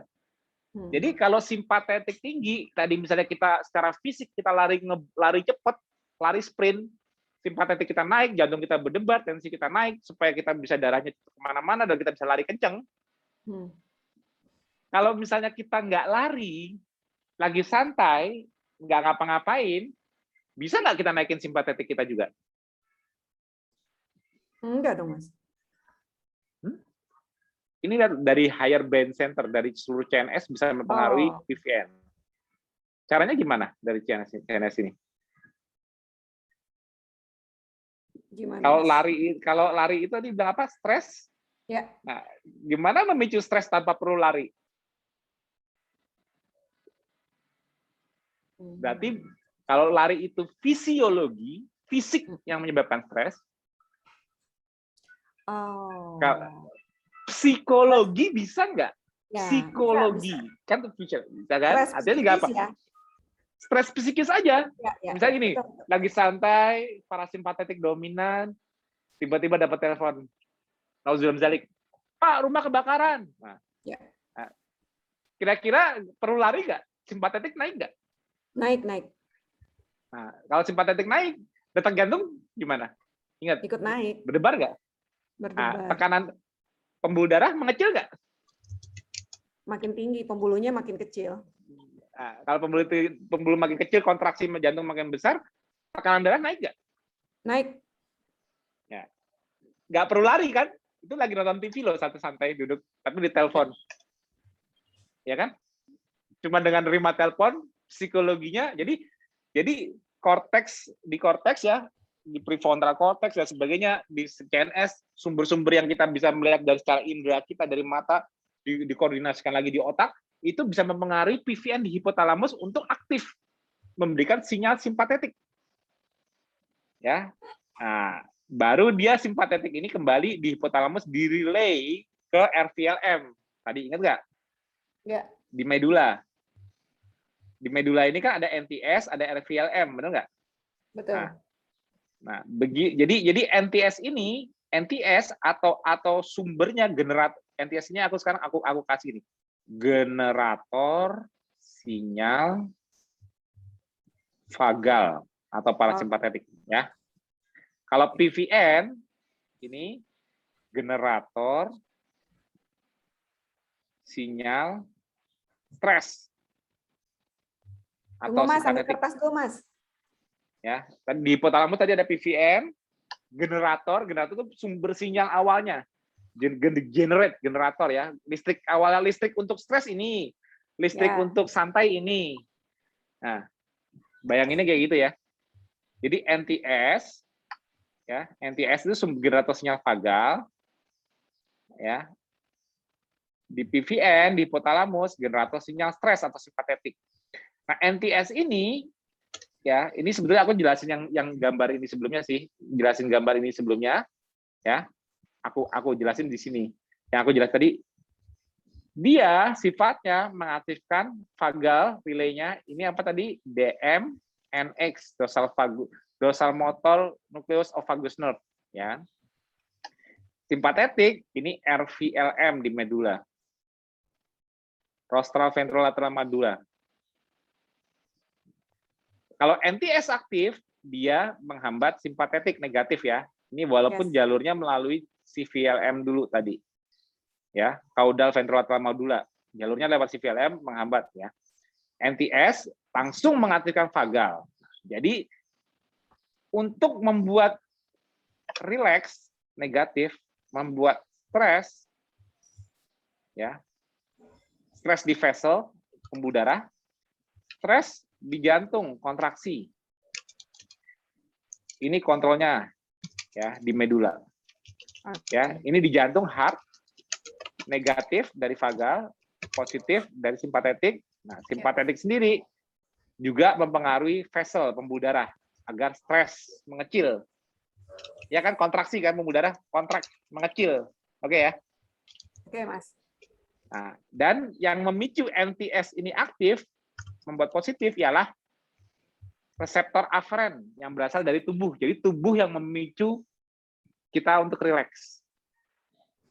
Nah, ya, jadi pengaruh yang membuat cara ngaktifin NTS gimana? Tadi kan cara ngaktifkan PVN kan dari stres di pikiran maupun fisiologi. Benar nggak nih? Dari atas korteks, hipotalamus ini korteks ini psikologi bisa maupun fisik juga bisa, ya kan? Nah, dari sini juga bisa. Nah, kalau ini asal dari atas, kalau yang ini dari bawah aferennya. Aferen affecting, ingat ya? Ya. Kalau ini kan afferentnya nih ke vessel, ke heart, ini afferent signal, affecting Afferent, affecting heart. Afferent, affecting vessel, pembuluh darah. Tapi reseptor afferent ini menerima sinyal untuk aktifnya. Oke. Nah, ini di hipotalamus. Nah, PVN yang aku bilang tadi, PVN ini juga mendapatkan input nih ya. Ini yang aku bilang tadi ini dari CNS, Central Nervous System, yang mengaktifkan PVN apa tadi? Secara psikologi, kognitif, dan fisikal ya. Lari kenceng, olahraga, maupun pikiran stres bisa mengaktifkan PVN ya. Sepakat? Nah, tapi juga ada yang mempengaruhi, yaitu SCN. Namanya suprachiasmatic nucleus. SCN ini, nggak aku jelaskan di seminar ini, SCN ini asalnya dari mata. Light and dark. Nah, light and dark memberikan light and dark cycle, ya, gelap terang ya. Gelap, terang maupun gelap, ya, bulan ke arah sana ya. Aku nggak bisa gambar, jadi maklumin ya. Ini matahari ya, ini bulan. Sinyal gelap terang memberikan signal ritme untuk ke suprachiasmatic nucleus. Dan ini memicu tembakan ke PVN. Akhirnya itulah sebabnya kenapa kita dalam 24 jam punya ritme kortisol. Ingat nggak? Ya. Yang aku gambarin. Ya, ini dari mulai jam 4 pagi sampai jam 3 sore sampai kembali turun lagi. Nah, di sini nanti melatonin mulai naik. Ingat nggak? Ini ritme Nah, jadi PVN ini selain mengaktifkan saraf simpatetik, dia juga mengaktifkan yang sound tadi itu. Yang supraoptical nucleus untuk akhirnya nanti dia melalui namanya sebutnya magnoselular. Ya, ini namanya magnoselular. Nggak aku jelaskan di sini. Dia bakal mengaktifkan CRH, ya, corticotropin releasing hormone, akhirnya mengaktifkan ACTH, akhirnya di adenokorteks menghasilkan kortisol. Nah, kortisol ini hormon yang dihasilkan di ginjal. Jadi hormon ini diatur oleh PVN juga, hormon kortisol. Makanya ini kan patternnya pattern kortisol nih. Ini kortisol, ya, dari pagi turun di sore hari. Artinya simpatetik kita juga turun dong, bener nggak? Iya nggak, Mbak? Betul. Ya, ini jalur namanya HPA axis. Jadi PVN merupakan sumbernya HPA axis, hipotalamus. Ini hipotalamus. Hipotalamus yang di atas sumbernya. Ini pituitari. Pituitari HPA axis. Mengaktifkan jalur HPA axis di mana PVN menghasilkan CRH menghasilkan ACTH, ya. ACTH memicu produksi kortisol, kortisol di darah, efeknya macam-macam. Nanti aku jelaskan. Tapi kortisol itu menjadi kortisol yang terlihat di darah dan terlihat kemunculannya dari mulai selama 24 jam itu memberikan ritme sirkadian kita yang jadi acuan kita kapan pakai simpatetik, kapan pakai parasimpatetik? Karena akarnya simpatetiknya kelihatan nggak dari sini? Dari PVN. Jadi kenapa aku pakai ritme kortisol itu sebagai acuan gaya hidup di KF itu benar nggak? Ya, sesuai, Mas. Ya, karena akarnya ialah input light and dark di mata kita manusia, memberikan ritme sirkadian yang memberikan info ke PVN kapan naikin simpatetik yang memicu kenaikan kortisol, kapan menurunkannya. Jadi kita punya circadian rhythm. Oke? Oke. Nah, ya. Neurologi gimana? Susah apa gampang? Kebetulan gampang sih ya. sebenarnya ini Mas udah ada info bagian-bagian kayak korteks, medula, spinal cord ya. itu. Tapi bagi yang baru kali ini belajar, baru kali ini ngeliat otak kayak apa, jangan takut ya, tetap semangat belajar pelan-pelan gitu. Kalau perlu nanti video ini diulang-ulang terus. Betul. Harus sering terpapar biar terbiasa. Ya, betul. Nah, inilah sebabnya kenapa stres ini asalnya bisa dari mana? Fisik, bisa dari psikologi. Tulisanku aja jelek, gimana gambarnya? Lebih parah lagi. Kalau Ini dokter sebenarnya Kedokteran. dokter yang harusnya secara genetik nih Mas. Ya. Tulisannya aja mirip dokter, aslinya bukan dokter. Jadi stres dari fisik maupun psikologi ya, ini salah satunya ialah dari jalur ini ya. Ini yang aku bilang tadi nih. Memicu mengaktifkan jalur ini PVN ya. Ingat ya, larinya ke RVLM relaynya. Baru dari RVLM ini direlay ke IML. IML ini intromediolateral ya. Ini sebetulnya spinal cord lah, anggap aja nggak usah pusing, ini spinal cord. Spinal cord yang digambar tadi ya. Ya, baru dia meng-increase sympathetic activity, aktivitas simpatetik meningkat. Kemana aja simpatetik aktivitas ini meningkat, ya, ini simpatetik aktivitas ini memicu satu tadi apa? Kortisol lewat adrenal cortex, betul nggak? Yang tadi dibahas, ya dong? Kortisol, Mbak Sari? Yes, benar. Ya, oke, ya. Tapi dia juga di adrenal kita yang di atas ginjal itu juga ada beberapa susunan, ada bagian korteksnya, ada bagian medulanya. Di adrenal korteks memicu sintesis kortisol. Okay. Di bagian medulanya memicu epinefrin, adrenalin. Ya. Adrenalin. Makanya kalau kita ketakutan atau kita lagi seru atau kita lagi action lari, adrenalin kita naik nggak? Yes. Ya, jadi hormon stres kortisol dan epinefrin atau adrenalin itu naik dua-duanya. Dari peningkatan apa? Simpatetik bukan? Iya. Nah, kalau kemarin-kemarin dulu belajarnya kalau stres itu kortisol, tapi sekarang udah tahu kan? Ya. Yang memicu kortisol naik itu apa? Simpatetik, sarafnya. Ya. Tadi kemarin kan ngomongnya hormonnya. Ya. Sekarang kita belajar sarafnya, pemicu awalnya dari sentral, dari otak itu apa sarafnya? Simpatetik. Nah, ada lagi nih. Simpatetik ini tidak hanya memicu hormonal. Jadi kalau HPA axis, ya HPA axis, pemicu hormon kortisol itu disebutnya dari jalur simpatetik tadi. Jadi ada namanya HPA axis yang menghasilkan kortisol, ada simpatoadrenal axis. Simpatoadrenal axis itu artinya gini. Simpatetik yang memicu adrenalin, epinefrin. Nah, kalau jadi jalur ini disebut namanya HPA axis. Yang jalur di bawahnya ini aku nggak bisa nulis nih kecilan, simpatoadrenal axis. Nah, itu nggak usah dihafalin. Tapi dia juga mempengaruhi ke kidney. Apa itu kidney? Ginjal. Ingat, tadi kan simpatetik itu kan fungsinya kalau udah naik, jantungnya kontraksi nggak? Betul kan? Ya. Pembuluh darah mengecil nggak? Mengecil. Nah, sebetulnya untuk mengatur pengecilan pembuluh darah ini, yang lebih efektif ialah apa? Ginjal. Caranya apa? Dengan cara dia mensekresikan renin. Nanti renin ini menjadi angiotensin 2. Nah, sifat angiotensin 2 ini kalau sudah beredar di darah, dia itu bakal membuat pembuluh darah itu konflik mengecil. Nah, jadi simpatetik saat aktif sistemnya 2. Simpatetik bisa langsung ngecilin pembuluh darah, tapi simpatetik melalui ginjal, tembak ke ginjal dulu, bisa mensekresikan ya chemical peptide ya. Secara kayak jadi gini. RAS itu renin angiotensin system disebut namanya renin angiotensin system itu karena asalnya dari ginjal. Artinya apa? Ginjal merupakan media atau alat yang digunakan otak untuk melakukan neurochemical.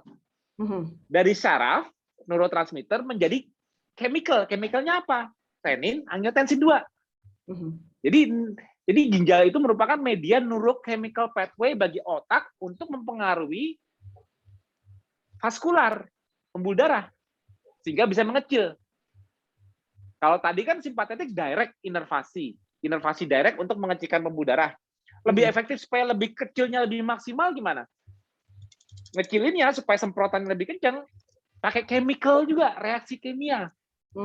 Nanti kalau udah pakai reaksi kimia,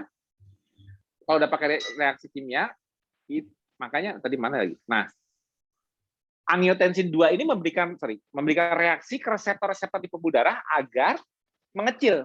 Maka ini lebih efektif. Nah, Oke. terus di sini ada penjelasan lagi ya.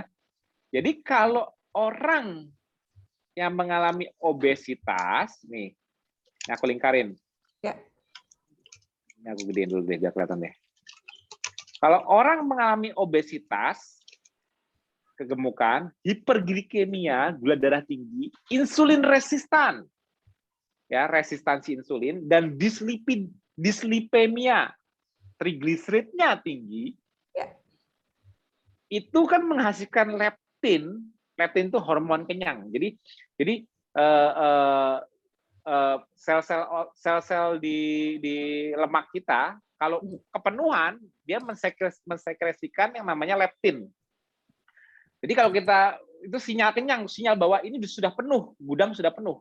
Leptin ini ya langsung bakal mempengaruhi otak ya melalui CVO tadi, kalau masih ingat circumventricular organ ya. Nanti dia ya, ini aku jelaskan sekilas ya, nggak usah dihafal. Nanti dia jalurnya melalui arcuate nucleus baru ke PVN. Jadi leptin ini memberitahu ke otak bahwa apa? Ini gudang kita kepenuhan nih, orangnya makan terus, lemaknya banyak di badan kita, lemak ini harus dibakar nih, harus dibuang. Nah, untuk meningkatkan expenditure, dia melalui circumventricular organ ini, ya, ini CVO ya, ini memicu aktivasi PVN. PVN mengaktifkan simpatetik. Simpatetik harusnya membuat kita bergerak dong, karena normalnya apa? Fisik, stres fisik kan. Kalau kita lari apa-apa itu kan bergerak, olahraga simpatetik kan. Yes. Artinya nih lemak di gudangku banyak nih, di pipi perut paha banyak. Ayo bakar dong, expenditure kan, expand dong, jangan kepenuhan. Nah, fungsi leptin itu nyuruh tubuh untuk expand supaya nggak berlebihan dia nyimpennya di perut pipi paha. Nah, Mas Tio, ini kita hold sebentar mengenai leptin dan mengakses lemak yang ada di pipi, di paha, dan di tubuh kita. Kita hold dulu teman-teman supaya relaxing. Ini momen patetik dulu nih Mas. Udah pada tegang ya dari tadi ya? Iya, supaya lebih fresh. Teman-teman tadi udah ada beberapa yang masuk ke chat room nih Mas. Pertanyaan mungkin nanti kita akan bahas setelah sesi Mas Aderai, gitu. Ya. Oke, di hold dulu slide yang ini Mas. Kita tanya Mas Ebi Pranoto, Coach. Iya, oke Mas. Jadi kita hold sampai sini dulu Mas ya. Kita nunggu Mas Aderai masuk, gitu ya. Jadi teman-teman nanti kita lanjut lagi ya sesinya Mas Tio, ya karena ini panjang nih. Aku diselesai dulu ya. Oh iya boleh. Masuk Mas Ade dulu ya. Iya Mas Ade karena bisanya cuma jam 10.11 aja Mas. Jadi takut nanti. Sorry, aku pikir aku sampai 10.30, aku lupa, sorry. Nggak Mas. Nanti kita lanjut habis Mas Aderai jam 11 nanti lanjut lagi biar lebih enak. Gitu. Nah, kita soalnya Mas Tio sebentar lagi akan membahas mengenai gimana sih akses lemaknya itu. Itu ya, di hold. Biar semuanya, nanti aku mau menunjukkan. Iya. Biar boleh, semua teman-teman di sini, nanti kalau Mas Tio-nya udah selesai, teman-teman pada live Zoom lagi. Ya nggak apa-apa, oke, jadi penasaran. Tapi aku cuma nitip pesan. Yang dipelajari tadi, yang aku udah jelaskan mengenai kontrol otak, sistem saraf untuk mengatur tekanan darah. Tadi aku baru sampai tekanan darah ya. Ya, tekanan darah dengan cara apa? Dengan cara kontraksi jantung dan mengecilkan pembuluh darah. Itu dan juga melalui jalur kimianya lewat ginjal. Ya, ini udah mulai kelihatan paham belum? Udah Mas. Udah. Ya, jadi maksudnya dari penjelasan tadi jangan takut untuk belajar otak. Memang otak itu kompleks, neurologi itu kompleks, tapi nanti pas aku melanjutkan lagi ini kita bakal membahas sampai di mana kenapa intervensi gaya hidup kita mulai dari kita fasting, moving ya, fasting puasa, moving bergerak, relaksasi, feeding makan dengan memilih tidak makan karbohidrat, dan sleeping, lima-limanya itu merupakan intervensi sentral, mempengaruhinya ke otak. Nah, untuk memberikan simpatovagal balance. Nantinya aku bakal sampai di situ. Makanya harap bersabar, tetap fokus. Kalau ada pertanyaan disiapkan. kita belajar neurologi sampai selesai. Aku berusaha mengawamkan semampuku nanti. Yes. Oke. Tadi itu sebenarnya dua sisi ya, Mas, mendapatkan ilmu. Kita tuh happy gitu, pagi-pagi terserap sempurna pemahamannya.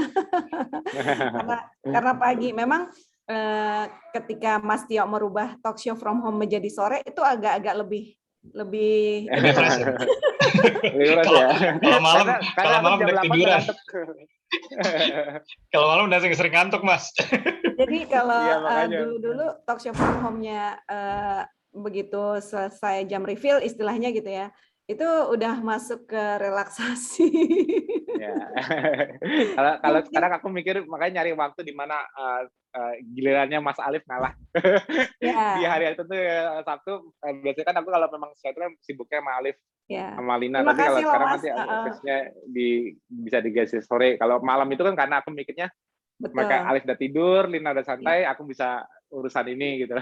Ya, kali ini aku ngatur gitu. Beruntunglah hari ini kita dapat rezeki ya bisa mendapatkan ilmu dari Mas Tio, foundernya Ketofastosis di pagi hari yang mungkin merupakan harga waktu gitu ya, yang sangat berharga buat Mas Tio gitu sebenarnya. Dan Mas Tio di sini sudah meluangkan waktu luar biasa, Mas. Nanti kita sambung lagi karena udah saya catat nih kenapa kita harus intervensi gaya hidup kita dan bagaimana tadi terakhir leptin dan bagaimana caranya mengakses lemak-lemak itu lah pokoknya.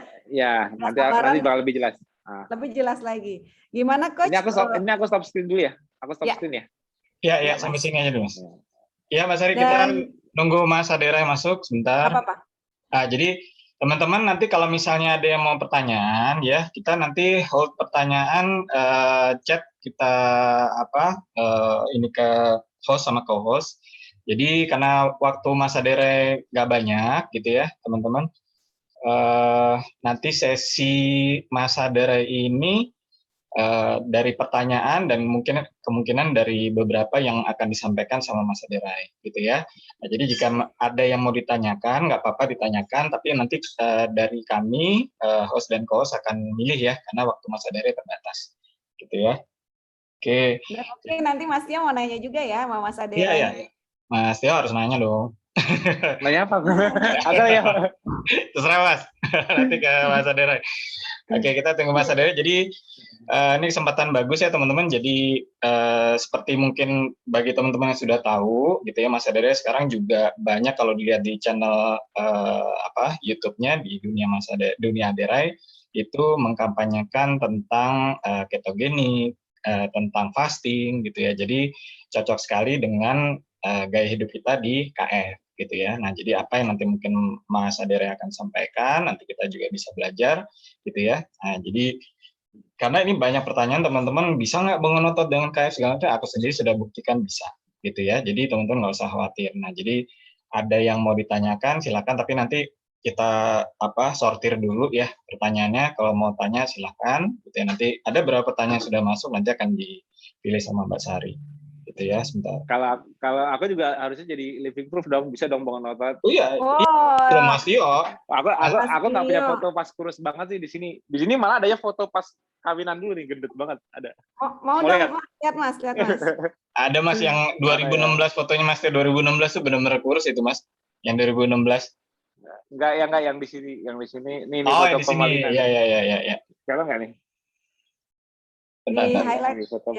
Sebentar di highlight. Oke. Ya. Ini foto Komalina.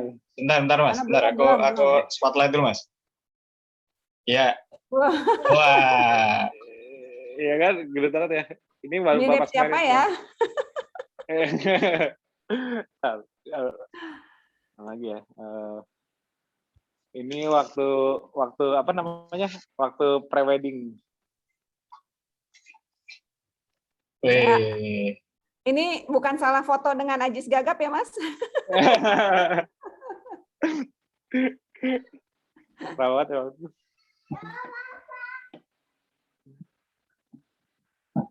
Nggak ada, kalau foto kurusnya aku nggak ada, waktu kurus banget 2016 nggak ada. Waktu kurus ada beberapa KF Warriors yang posting Mas memori Facebook tuh Mas Tio sama Babe Sidik, kemudian Mas Tio waktu seminar-seminar 2 tahun, 3 tahun yang lalu tuh masih kurus loh, Mas. Iya, ya itu aku kalau nggak salah sekitar 64-65 kilo. Kalau sekarang aku udah 68 kilo, 68. Wih. Tapi pengen sih ngomong 69, tapi kadang-kadang timbangan suka bohong. Kadang-kadang 69, tapi nggak tahu besok lagi 68. Jadi amannya aku bilang sekarang tuh aku stay di 67-68. Kalau awal-awal 2016 tuh di stay di 64-65.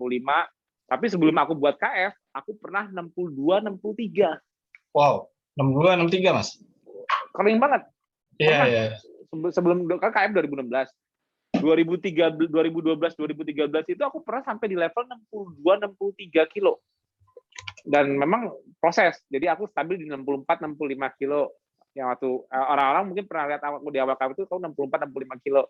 Sekarang di 67-68 kilo. Jadi aku nggak berani ngomong 68-69 karena 69-nya masih kadang-kadang ya namanya cairan ya. Siapa tahu karena ini cairannya berlebih. Gitu loh. Tapi ya targetku sampai suatu saat aku di 69-70 kilo. Nah, kan gitu. Kan BMI-nya kan 170, kan harusnya kan di sekitar 70-an kan aku kan harusnya. Ya. Nah, kalau 70 kilo gitu, tapi itu ya susah. Tapi nggak perlu sampai segitu pun kan juga aku nggak kelihatan kurus lagi kan. Iya benar, Mas Tio tuh jauh banget.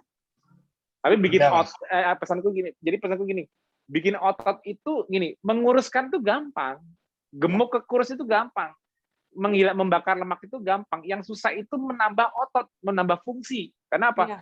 Karena kalau aku udah punya otot sebanyak ini, untuk ini nggak dihilang kembali, fungsinya harus tetap ada nggak? Yes. Kalau gini, aku latihan 3-4 kali seminggu misalnya, atau 4-5 kali seminggu untuk dapetin otot kayak gini. Tiba-tiba aku latihannya 1 kali seminggu aja deh, banyak istirahatnya. Kira-kira tubuhku mau nggak nyimpen sebanyak ini? Kira-kira nggak mau kan? Use it or lose it. Itulah rumusnya otot. Gitu. Kan orang nanya, Mas bukannya kalau ketosis itu muscle sparing, artinya membuat otot kita tidak mudah hilang? Betul. Jadi kalau Mas Tio dengan badan segitu, harusnya kalau tetap ketosis, nggak usah ngapa-ngapain, nggak usah di-use kan, yang penting ketosis. Harusnya otot nggak hilang. Hilang nggak? Hilang. Jadi yang disebut muscle sparing itu ialah nge-spare basic fungsi. Tapi untuk menambah fungsi, sama. Ya harus ada fungsinya. Kan menambah otot sama dengan menambah fungsi dong. Ya. Kenapa otot dada kamu, kamu bisa bertambah? Karena kamu fungsinya ini untuk menahan yang lebih berat daripada sebelumnya. Nah, berat itu sudah tidak ada lagi. Tubuh merasa kayak nggak perlu menahan lagi. Ngapain investasi otot banyak-banyak? Ini kan membutuhkan energi besar untuk mempertahankan otot ini. Hilangin aja, kurangin. Toh fungsi dasarnya masih ada. Nah, jadi muscle sparing itu jangan diartikan bahwa udah yang penting ketosis, habis olahraga, nggak olahraga lagi, otot kita nggak bakal hilang. Tapi nggak bakal hilang sampai hilangnya itu nggak kayak orang yang kalau nggak makan karbo atau gini, bukan kayak orang skinny yang kelaparan yang ototnya pada hilang, sarkopenia. Nah, jadi ketosis itu anti sarkopenia. Oh, oke. Jadi otot kita nggak bakal hilang, kita masih bisa berfungsi walaupun nggak makan karbo. Itu sifatnya ketosis. Tapi untuk menambah fungsi lebih, untuk menambah otot butuh fungsi lebih. Nggak bakal kita misalnya gini, makan protein yang banyak biar pada nempel di dada, di perut, nggak bakal bisa. Fungsinya apa? Iya. Iya kan? Kalau kita ada kerusakan otot, ya fungsinya memperbaiki otot, protein yang dimakan, baru jadi ototnya. Kalau nggak ada, makannya cuma numpang lewat aja. Iya. Proteinnya malah jadi gula, benar nggak? Betul. Mungkin kalau analoginya kayak bangunan ya, Mas. Misalnya kantor KF yang saat ini ada berapa lantai. Terus Mas Tio bongkar lagi, bangun ruangan-ruangan supaya nanti bisa bikin IELTS karena ada fungsi lagi. Nah, kalau misalnya nggak ada fungsi buat apaan gitu. Kalau ruangan nggak dipakai, hancurin lagi aja ruangannya. Ya, misalnya nggak pernah dipakai gitu loh. Ya, fungsinya misalnya bikin IELTS lagi gitu, Mas. IELTS lagi. Amin. Iya, jadi analoginya gitu ya Mas ya, otot-otot itu Ya. kita perlebar, perbesar, atau kita bangun lagi, upgrading, tapi untuk tujuan lebih banyak fungsi lagi gitu ya Mas? Ya dong, harus dong. Jadi Ya. jadi semua itu fungsional base. Jadi apa yang kita lakukan selama 24 jam itu fungsi kita. Ya. Jadi yang kita lakukan dari pagi sampai fungsi kita, dan tubuh kita mempertahankan sistem kan yang tubuh dengan ototnya itu kan adalah suatu sistem untuk melakukan suatu fungsi yang dilakukan oleh organisme tersebut selama 24 jam yang sudah rutin. Nah, berarti apa yang ada di tubuh dia ya, untuk menunjang fungsi dia organisme tersebut.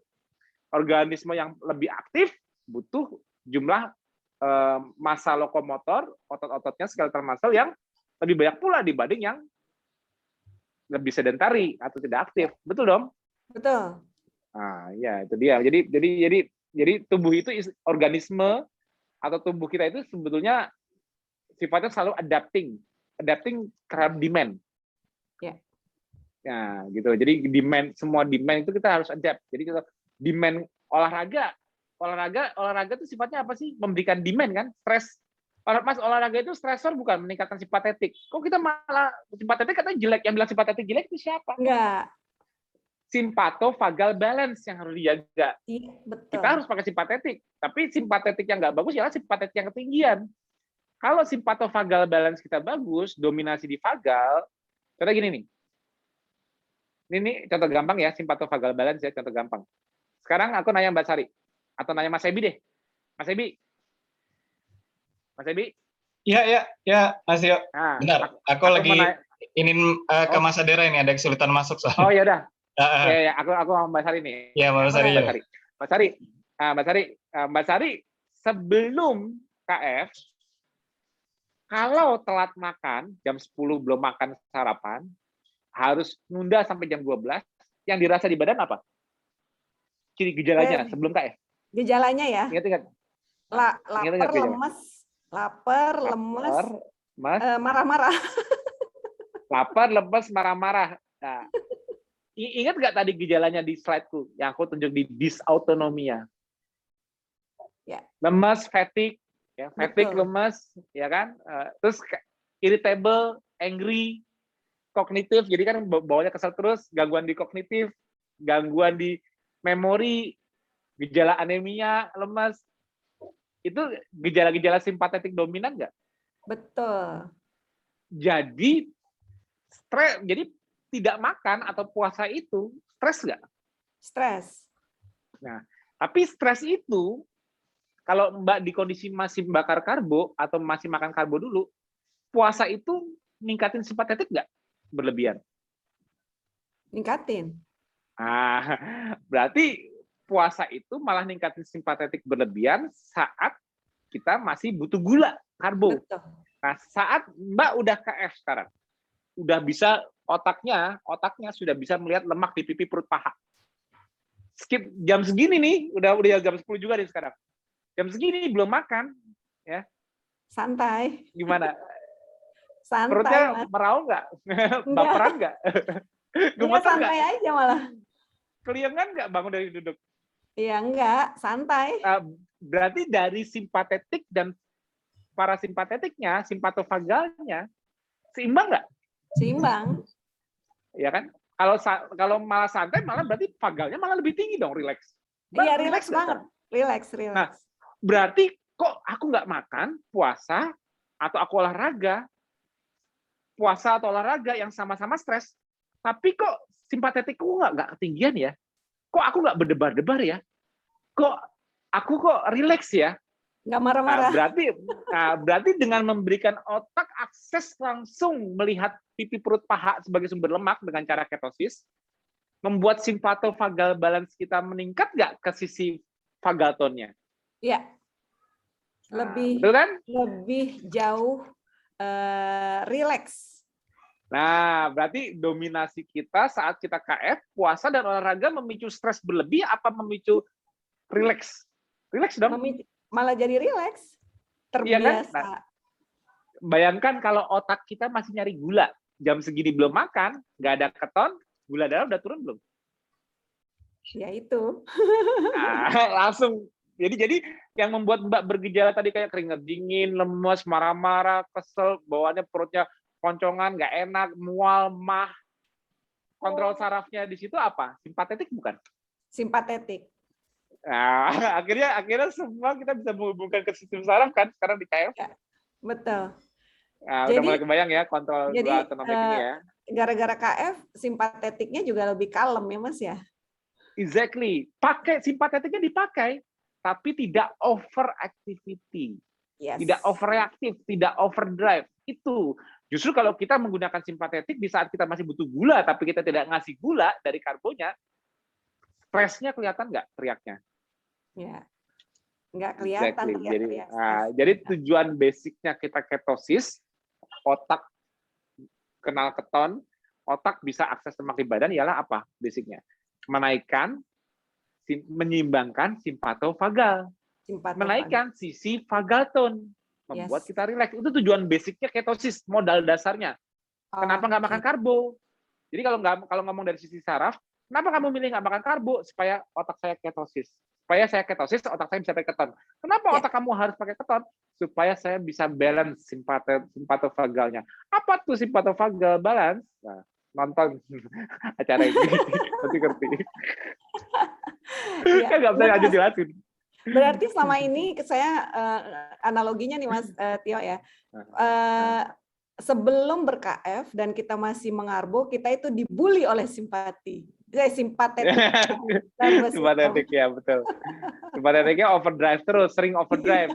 Makanya begitu simpatetiknya overdrive, waktu masih makan karbo overdrive, supaya simpatetiknya turun, makan gula lagi enggak? Iya, betul. Nyari yang manis-manis enggak? Iya, benar. Iya kan? Mesti ada teh manis stress pakai eating.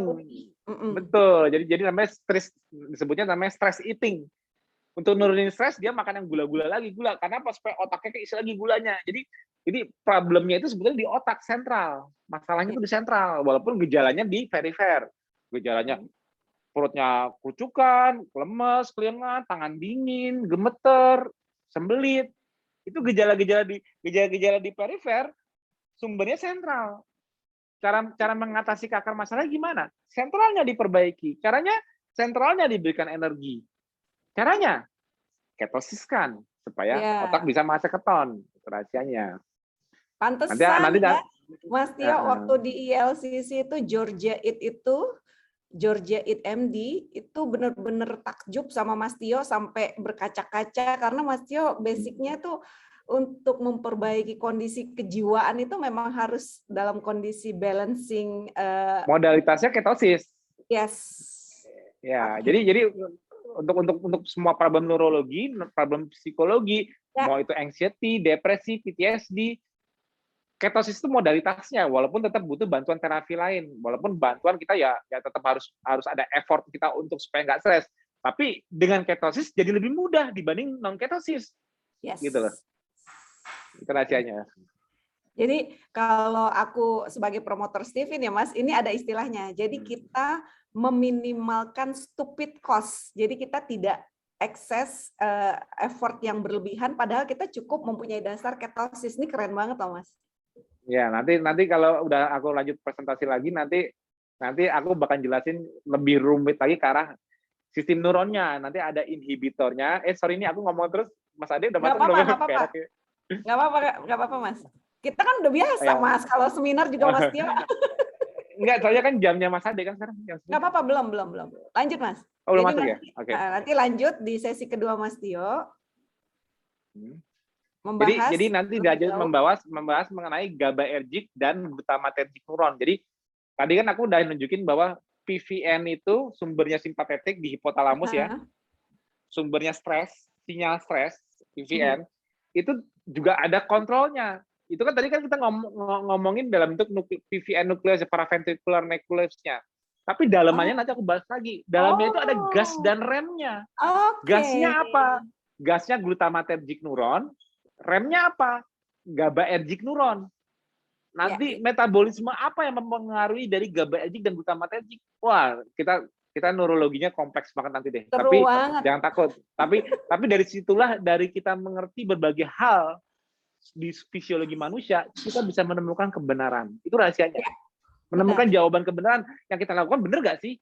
Yes. Kadang-kadang kita cuma nanya, baca jurnal, lihat kesimpulannya peneliti, baca jurnal, lihat kesimpulannya peneliti. Ya kalau jurnal saling pro kontra, ya bingung dia pilih jurnal yang mana ya. Nah, itu sebabnya lebih penting kita ngerti dulu. Jadi kita tahu, jurnal ini kenapa dia kesimpulannya kok kontra, ketemu deh flow-nya di sini. Ya iyalah, dia nyarinya ini kok. Jadi kenapa aku punya capacity untuk telaah jurnal? Kenapa? Karena aku tahu fisiologinya duluan. Aku cara berpikirnya yang mau ditujukan peneliti ini lewat sistem apa nih? Aku cari tahu dulu. Nah, sistemnya udah kena. Aku tahu flow-nya dia di sini. Flow-nya itu di situ. Jadi aku paling nggak suka baca jurnal itu cuma kesimpulan. Kesimpulan kan pola pikirnya dia. Aku kan punya basic thinkingku sendiri. Jadi jangan berpikir orang bule itu udah pasti pintar. Belum tentu. Aku bisa kok tahu di mana letak-letak clue-nya. Yang penting kita juga ngerti sistemnya dulu. Tubuh kita ini sistemnya gimana sih? Homeostasis tubuh kita itu berbagai sistem itu gimana sih? Jadi kita bisa menelaah sendiri. Bahkan kita bisa punya hipotesa baru. Bahkan kita bisa forecast.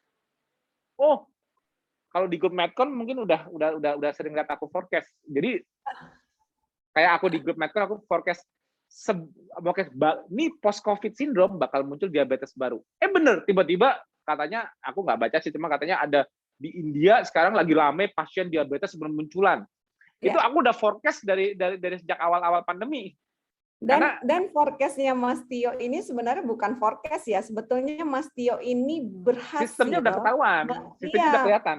Melihat satu aspek di luar dari cara berpikir para nakes gitu loh Mas. Karena aku melihat Mas Tio ini sebagai ilmuwan Indonesia. Benar.